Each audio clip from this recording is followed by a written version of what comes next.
উনুনে কড়াই বসিয়ে দিলাম। কড়াইতে দেবো কিছুটা জল। জলটা গরম হয়ে গেছে, ওর মধ্যে দেবো একটা টমেটো, কয়েকটা শুকনো লঙ্কা, কয়েকটা রসুনের টুকরো,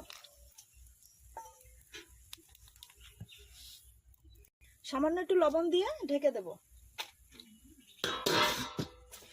ওইদিকে মশলাটা সেদ্ধ হচ্ছে, এদিকে আমি ভেন্ডির সঙ্গে কিছুটা লবণ হলুদ মাখিয়ে নেব।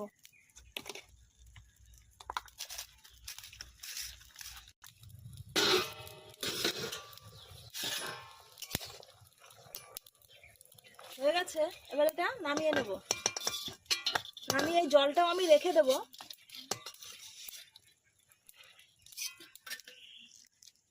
এখন আমি এটা পাটায় বেটে নেব। কড়াইতে দেবো সরষের তেল। এবার আমি ভেন্ডিগুলো ভেজে নেব।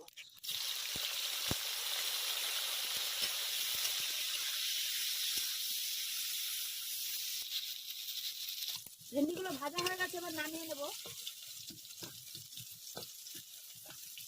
এই তেলের মধ্যে একটু তেল দিয়ে দেব। তেল গরম হয়ে গেছে, দেবো শুকনো লঙ্কা, তেজপাতা ফোড়ন, সর্ষে। এবার এর মধ্যে দিয়ে দেবো ওই বাটা মশলাটা।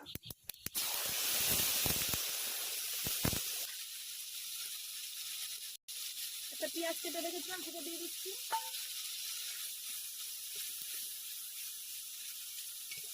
দেবো লবণ, হলুদ, আর দেবো ভাজা জিরের গুঁড়ো।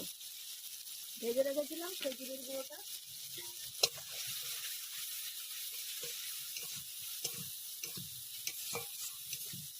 কয়েকটা কাঁচা চেরা লঙ্কা।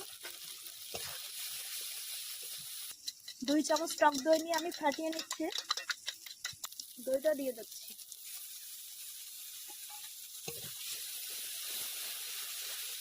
মশলাটা কষানো হয়ে গেছে, এবার এই ভেন্ডিগুলো দিয়ে দেবো।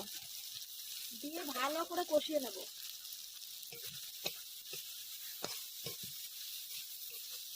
ভেন্ডিটা দিয়ে কষানো হয়ে গেছে, সেদ্ধ করে রেখেছিলাম সেই জলটা আমি দিয়ে দেবো। এবার আমি এটা 2 মিনিটের জন্য ঢেকে দেবো।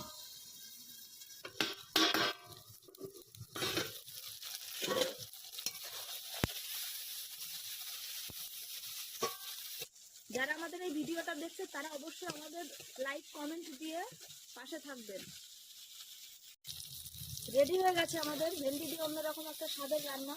এবার এটা আমি নামিয়ে নেব।